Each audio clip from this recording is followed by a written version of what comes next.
Selamat malam, Ibu Bapak, Saudara-saudara yang terkasih di dalam Kristus. Sungguh kita bersyukur karena kasih setia dan pemeliharaan Tuhanlah kita masih bisa diperjumpakan lagi di dalam syafaat malam pada malam hari ini. Mengadopsi sang pembunuh. Begitu judul cerita di dalam refleksi kita malam hari ini. Seorang wanita kulit hitam yang telah renta dengan perlahan berdiri di suatu ruang pengadilan di Afrika Selatan. Umurnya kira-kira 70 tahun. Di wajahnya tergores garis-garis penderitaan yang selama hidupnya ia alami. Ia adalah perempuan yang kehilangan anak dan suaminya. Sementara di depan, di kursi terdakwa, duduk seorang lelaki kulit putih bernama Van der Broek. Setelah melalui peradilan yang cukup lama, lelaki itu dinyatakan bersalah karena telah membunuh secara sengaja anak lelaki dan suami ibu yang malang itu.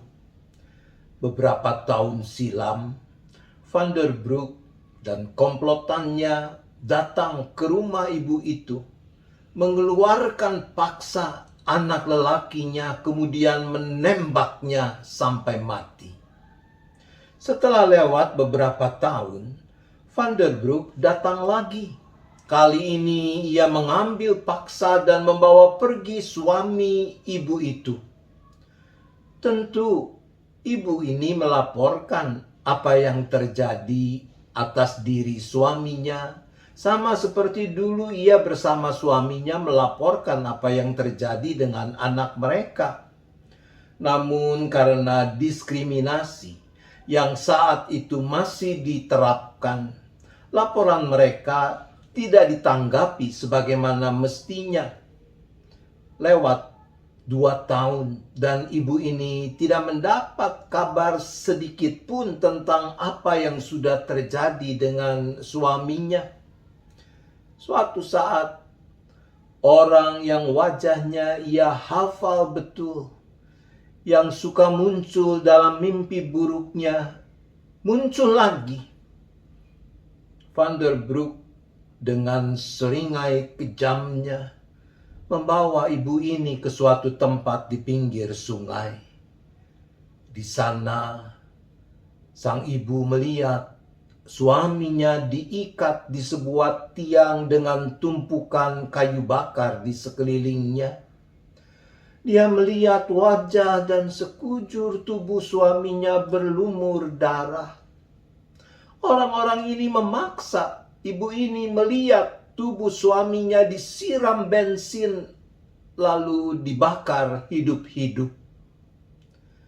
Kata-kata terakhir yang ia dengar dari mulut suaminya adalah, "Bapak, ampunilah mereka." Setelah terjadi reformasi dalam kehidupan politik di Afrika Selatan, Van der Broek dan kawanannya ditangkap dan diadili. Di ruang pengadilan itulah ibu itu berdiri ketika hakim akan memutuskan hukuman atas diri Van der Broek. Melihat ibu itu berdiri, sang hakim bertanya, "Apa yang ibu inginkan? Hukuman apa yang sepatutnya dijatuhkan terhadap orang yang secara biadab ini telah membunuh suami dan anak ibu?" Dengan suara pelan namun tegas, ibu itu menjawab, "Saya menginginkan 3 hal. Pertama, saya ingin dibawa ke tempat suami saya dibunuh. Saya mau mengumpulkan abunya dan menguburkannya secara layak. Permintaan saya yang kedua, saya ingin agar Tuan van der Broek menjadi anak angkat saya. Saya ingin dalam masa hukumannya ia diizinkan datang 2 kali dalam sebulan dan menemani saya sepanjang hari sehingga saya dapat mencurahkan kasih yang masih ada dalam diri saya kepadanya. Dan permintaan saya yang ketiga, saya ingin agar Tuan van der Broek tahu bahwa saya memaafkan dia dengan tulus karena Kristus Yesus telah mati di kayu salib untuk mengampuni kita semua. Itulah juga permohonan terakhir suami saya sebelum ia mati. Oleh karena itu, bolehkah saya meminta orang membantu saya ke depan dan izinkan saya memeluk Tuan van der Broek untuk menunjukkan bahwa ia benar-benar telah saya maafkan. Ketika petugas pengadilan menuntun ibu itu ke depan, van der Broek sangat terharu dengan apa yang ia dengar. Ia sungguh merasa bersalah dan menyesal. Begitu dalam luapan emosinya sampai-sampai ia pingsan. Saat itu semua yang ada di ruang pengadilan, keluarga, sahabat-sahabat, para tetangga yang juga mengalami penindasan dan kekejaman serupa, berdiri, bergandeng tangan, dan bernyanyi, Amazing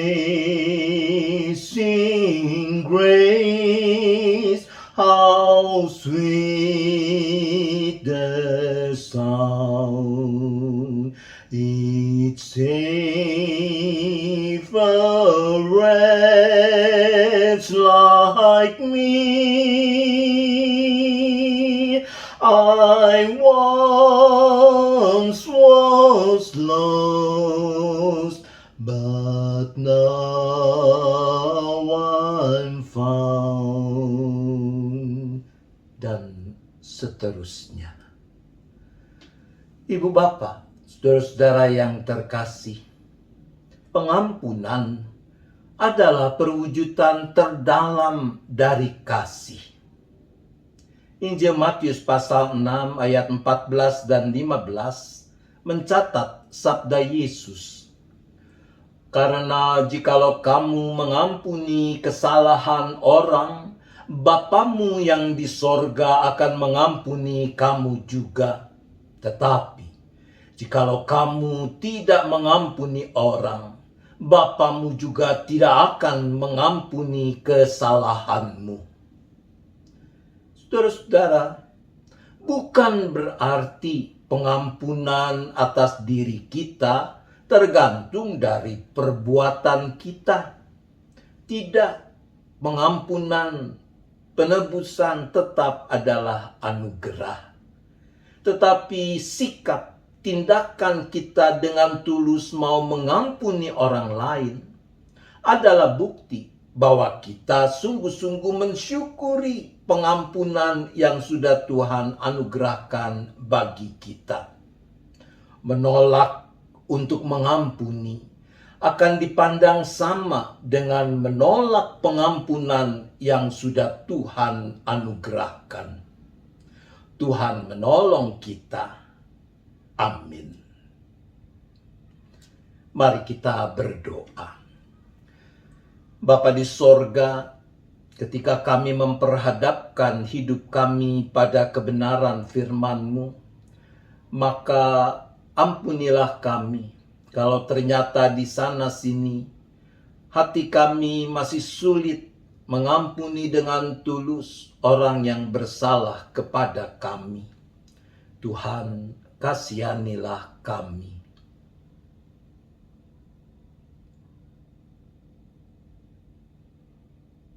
Maka kami mohon agar diberi hikmat dan kekuatan untuk mau dan mampu dengan tulus mempraktikkan pengampunan yang benar dalam relasi dengan orang-orang lain.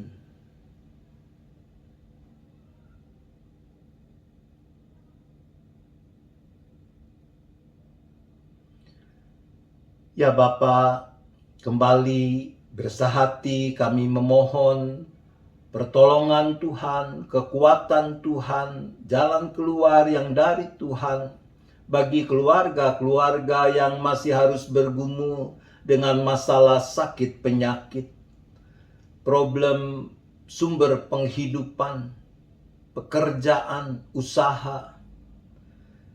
Pasutri yang rindu akan kehadiran anak, rumah tangga yang mengalami kegoncangan karena relasi yang kurang harmonis di antara para anggotanya, anak-anak dengan masalah studi mereka, dan sebagainya.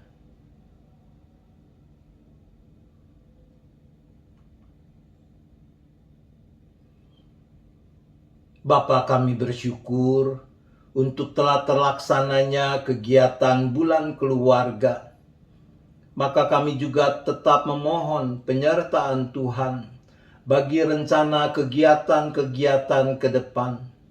Untuk beberapa kebaktian peneguhan pemberkatan pernikahan, sakramen baptisan kudus anak, bagi persiapan Natal, persiapan kebaktian campuran online dan onsite terbatas. Untuk itu kami memohon.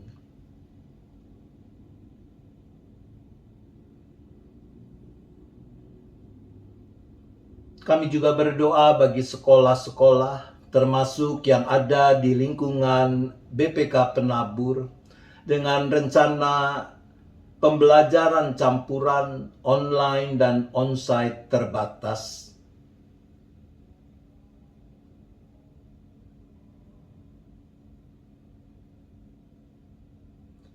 Kami juga terus berdoa bagi upaya pemerintah dengan dukungan semua pihak untuk terus melakukan tindakan yang tepat dalam merespons pandemi dengan segala dampaknya seperti yang masih terjadi sampai sekarang ini.